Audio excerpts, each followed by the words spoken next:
ವಿರೋಧ ಪಕ್ಷಗಳು ಯಾವಾಗ ನಮಗೆಲ್ಲ ಗೊತ್ತಿದೆ, ಯಾವಾಗ ಹಿಂದೂಗಳು ಒಟ್ಟಾಗ್ತಾರೋ ಅದನ್ನು ಸಹಿಸ್ಕೊಳ್ಳೋದಕ್ಕೆ ವಿರೋಧ ಪಕ್ಷಗಳಿಗೆ ಆಗೋದಿಲ್ಲ. ಆಡಳಿತ ಮಾತ್ರ ಈ ಸೋನಿಯಾ ಗಾಂಧಿ, ರಾಹುಲ್ ಗಾಂಧಿ ಕೈಯಾಗ ಇರ್ತೈತಿ. ಇವ್ರು ಜುಟ್ಟು ಹಿಡ್ಕೊಂಡು ಅವ್ರು ಕೆಲಸ ಮಾಡ್ತಿರ್ತಾರೆ. ಅದು ಜನರಿಗೆ ಗೊತ್ತಾಗ್ಬಿಟ್ಟೈತಿ. ಮನಮೋಹನ್ ಸಿಂಗ್ ಇದ್ದಾಗ ನೋಡಿಬಿಟ್ಟೆವು ನಾವು ಇವರು ಏನು ಕೆಲಸ ಮಾಡ್ತಾರೆ ಅನ್ನೋದು. ಏನು ಮಾಡಿದರೂ ಆಗೋದೇ ಅಲ್ಲ. ನರೇಂದ್ರ ಮೋದಿ ಖಂಡಿತ ಆಗ್ತಾರೆ ಪ್ರಧಾನಮಂತ್ರಿ, 100% ಆಗ್ತಾರೆ. ಯುವಕರು ರಾಜಕೀಯಕ್ಕೆ ಬರಬೇಕು, ರಾಜಕೀಯದ ಮೂಲಕ ಇವರು ಸೇವೆಗೆ ಇಳಿಬೇಕು, ದೇಶಕ್ಕೆ ಒಂದು ದೊಡ್ಡ ಕೊಡುಗೆಯಾಗಿ ನಿಲ್ಲಬೇಕು ಅಂತ. ಅವರು 24x7 ಏನು ಚಾನಲ್ಸ್ಗಳು ಅದಾವಲ್ಲ, ಹಂಗೆ ನಮ್ಮ 24x7 ಪ್ರಧಾನಮಂತ್ರಿನ ಅವರು ಯಾವಾಗಲೂ ಅವೈಲೇಬಲ್.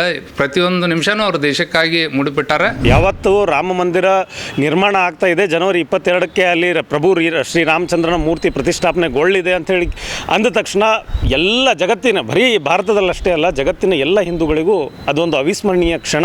ಯಾಕಂದರೆ ಅದಕ್ಕೋಸ್ಕರ ನಾವು ಪಟ್ಟಂಥ ಪಾಡು, ಅದಕ್ಕೋಸ್ಕರ ನಮ್ಮ ಹಿರಿಯರು ಅನುಭವಿಸಿದಂಥ ನೋವು ಅದು ಬಹಳ ದೊಡ್ಡದು. ಹೀಗಾಗಿ ಅದಕ್ಕೆ ಒಂದು ಪರಿಹಾರ ಸಿಗ್ತಾ ಇದೆ. ಅವತ್ತಿನ ದಿನ ಅಲ್ಲಿ ಒಂದು ದೊಡ್ಡ ಹಬ್ಬದ ವಾತಾವರಣ ನಿರ್ಮಾಣವಾಗ್ತಾ ಇದೆ ಅಂದಾಗ ಅದು ನಿಸ್ಸಂಶಯವಾಗಿ ಎಲ್ಲ ಭಾರತೀಯರು ಅದರಲ್ಲಿ ಪಾಲ್ಗೊಳ್ತಾ ಇದ್ದಾರೆ. ಇದನ್ನು ವಿರೋಧ ಪಕ್ಷಗಳು ಯಾವಾಗ ನಮಗೆಲ್ಲ ಗೊತ್ತಿದೆ, ಯಾವಾಗ ಹಿಂದೂಗಳು ಒಟ್ಟಾಗ್ತಾರೋ ಅದನ್ನು ಸಹಿಸ್ಕೊಳ್ಳೋದಕ್ಕೆ ವಿರೋಧ ಪಕ್ಷಗಳಿಗೆ ಆಗೋದಿಲ್ಲ. ಈಗಲೂ ಅದೇ, ಎಲ್ಲ ಹಿಂದೂಗಳು ಒಟ್ಟಾಗಿ ಈ ಒಂದು ಹಬ್ಬದ ರೀತಿಯ ವಾತಾವರಣದಲ್ಲಿ ಪಾಲ್ಗೊಳ್ತಾ ಇರುವಂಥದ್ದು ಅವ್ರಿಗೆ ನೋಡೋದಕ್ಕೆ ಆಗ್ತಾಯಿಲ್ಲ. ಅದಕ್ಕೆ ರಾಜಕೀಯವನ್ನು ಬೆರೆಸಿ ಮತ್ತು ತಮ್ಮ ನೋವನ್ನು ತೋಡ್ಕೊಳ್ಳುವಂಥ ಉದ್ದೇಶದಿಂದ ಅವರು ಈ ಥರ ಸ್ಟೇಟ್ಮೆಂಟನ್ನು ಕೊಡ್ತಾಯಿದ್ರು. ಈ 2014 ಹಿಂದೆ ಇದ್ದಂಥ ರಾಜಕೀಯ ವ್ಯವಸ್ಥೆಗೂ 2014ರಲ್ಲಿ ಪ್ರಥಮ ಬಾರಿಗೆ ಪ್ರಧಾನಿ ನರೇಂದ್ರ ಮೋದಿಯವರು ಪ್ರಧಾನಿ ಪಟ್ಟಕ್ಕೇರಿದ ಮೇಲೆ ರಾಜಕೀಯದಲ್ಲಿ ಅನೇಕ ಬದಲಾವಣೆಗಳಾಗಿದ್ದಾವೆ. ಈ ಹಿಂದೆ ರಾಜಕೀಯ ಅನ್ನುವಂಥದ್ದು ಏನೋ ಒಂದಷ್ಟನ್ನು ಗಳಿಸ್ಕೊಂಡು ಬರೀ ನಾವಷ್ಟೇ ಅಲ್ಲ, ನಮ್ಮ ಮುಂದಿನ 5-6 ಪೀಳಿಗೆಗಳಿಗೂ ಕೂಡ ದುಡ್ಡನ್ನು ಕೂಡಿಡಬೇಕು, ಸಮಾಜದಲ್ಲಿ ಮಾಡಬಾರ್ದನ್ನು ಮಾಡಬೇಕು, ನಮ್ಮ ಪ್ರಭಾವವನ್ನು ಬಳಸಿ ಅನ್ನುವಂಥ ಒಂದು ರಾಜಕೀಯ ವ್ಯವಸ್ಥೆ ಇತ್ತು. ಆದರೆ 2014 ನಂತರ ಬರೀ ಕೇಂದ್ರದಲ್ಲಷ್ಟೇ ಅಲ್ಲ, ನಮ್ಮ ಭಾರತೀಯ ಜನತಾ ಪಾರ್ಟಿ ಎಲ್ಲೆಲ್ಲಿ ಆಡಳಿತ ಚುಕ್ಕಾಣಿಯನ್ನು ಹಿಡಿದಿದೆಯೋ ಅಲ್ಲೆಲ್ಲ ಕೂಡ ಗಣನೀಯ ಪ್ರಮಾಣದಲ್ಲಿ ಬದಲಾವಣೆಗಳಾಗಿ ಬಂದವು. ಅಲ್ಲಿ ಭ್ರಷ್ಟಾಚಾರ ಇಲ್ಲ ಅಂತ ಹೇಳೋದಿಲ್ಲ ನಾನು. ಭ್ರಷ್ಟಾಚಾರ ಅದನ್ನು ಬುಡ ಸಮೇತವಾಗಿ ಅದನ್ನು ಕಿತ್ತೊಗಿಬೇಕು ಅಂದರೆ ಇನ್ನೂ ಹಲವಾರು ವರ್ಷಗಳು ಬೇಕಾಗ್ಬೋದು.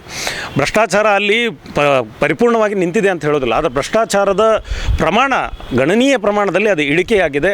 ಅದ್ರ ಜೊತೆಗೆ ರಾಜಕೀಯದಲ್ಲಿ ಕೆಲವು ಯುವಕರಿಗೆ ಯಾರು ಎಕ್ಸ್ಪೆಕ್ಟೇ ಮಾಡಿರಲಿಲ್ವೋ ಅಂಥ ಅನ್ಎಕ್ಸ್ಪೆಕ್ಟೆಡ್ ಯುವಕರಿಗೆ ದೊಡ್ಡ ಜವಾಬ್ದಾರಿಗಳನ್ನು ಈ ಪಕ್ಷ ಕೊಟ್ಕೊತ ಬಂತು. ಅವ್ರಿಗೂ ಕೂಡ ಜವಾಬ್ದಾರಿ ಕೊಡ್ತು.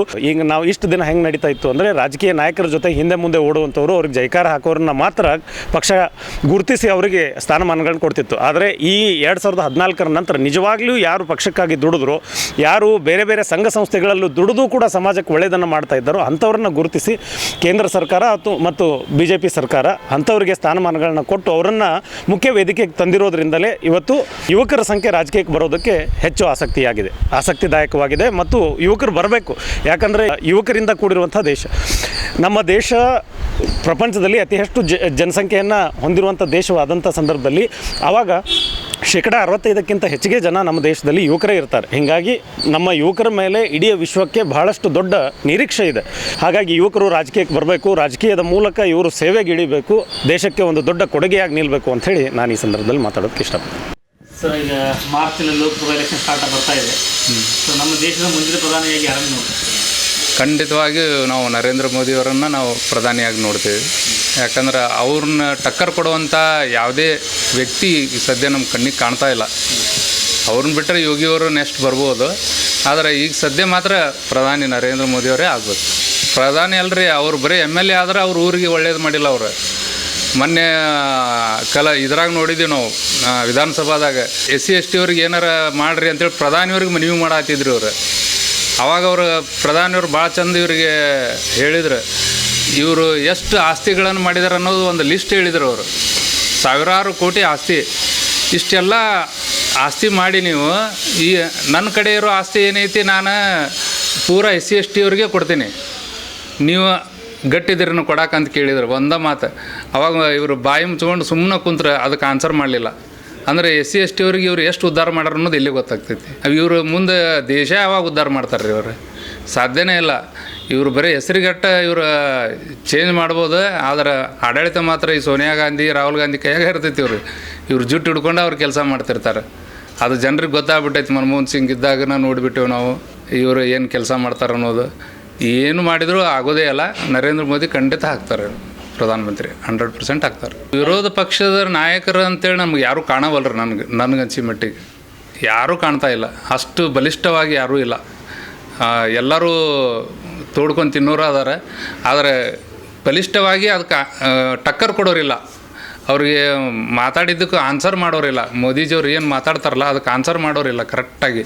ಯಾಕಂದ್ರೆ ಇವರು ಡಾಕ್ಯುಮೆಂಟ್ಸ್ ಇಟ್ಕೊಂಡು ಮಾತಾಡ್ತಾರೆ ಮೋದಿಯವರು, ಇವರು ವಿದೌಟ್ ಡಾಕ್ಯುಮೆಂಟ್ಸ್ ಭಾಳ ಮಾತಾಡ್ತಾರೆ. ಹಿಂಗಾಗಿ ಸಿಕ್ಕೊಂಡು ಇವರು ಒದ್ದಾಡಕತ್ತಾರೆ. ಸಿಂಪಲ್ ರೀ, ಈಗ ಮೊದಲು ಉತ್ತರ ಪ್ರದೇಶದಾಗಿಂದ ಹತ್ಯಾಕಾಂಡಗಳನ್ನು ನೋಡೀವಿ ನಾವು. ಆಮೇಲೆ ಅಲ್ಲಿ ಹಗಲ ದರೋಡೆನೇ ಮಾಡ್ತಿದ್ರು, ಆಮೇಲೆ ಹಗಲು ರೇಪ್ಗಳನ್ನು ಜಾಸ್ತಿ ಅಲ್ಲಿ ಆಗ್ತಿದ್ವು. ಈ ಯೋಗಿ ಬಂದ ಮೇಲೆ ಅವೆಲ್ಲ ಸ್ಟಾಪ್ ಆಗಿದಾವೆ. ಈಗ ಶೂಟ್ ಆ್ಯಂಡ್ ಶೈಟ್ ಆರ್ಡ್ರ್ ಕೊಟ್ಟರು ಅವರು, ಯಾರ್ಯಾರು ಹತ್ಯಾಕಾಂಡದಾಗ ಭಾಗವಹಿಸ್ಯಾರ ಎಲ್ಲರಿಗೂ ಕೊಂದ ಬಿಟ್ಟಾರ ಅವ್ರು, ಆಲ್ಮೋಸ್ಟ್ ಕೊಂದಾರ. ಇನ್ನು ಉಳಿದವ್ರು ಏನು ತಮ್ಮ ಒಳ್ಳೆತನ ಮಾಡ್ಕೋಬೇಕು, ಇಲ್ಲಾಂದ್ರೆ ಸಾಯ್ಬೇಕನ್ನೋ ಮಟ್ಟಕ್ಕೆ ಬಂದುಬಿಟ್ರೆ.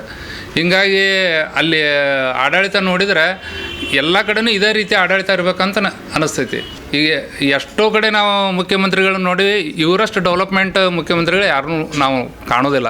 ಸೊ ಇವ್ರು ಪ್ರಧಾನಿ ಆದ್ರೆ ಹೆಂಗಿರ್ಬೋದು ಅನ್ನೋದು ನಾವು ಇಮ್ಯಾಜಿನೇಷನ್ ಮಾಡ್ಕೋಬೋದು ಅಷ್ಟೇ.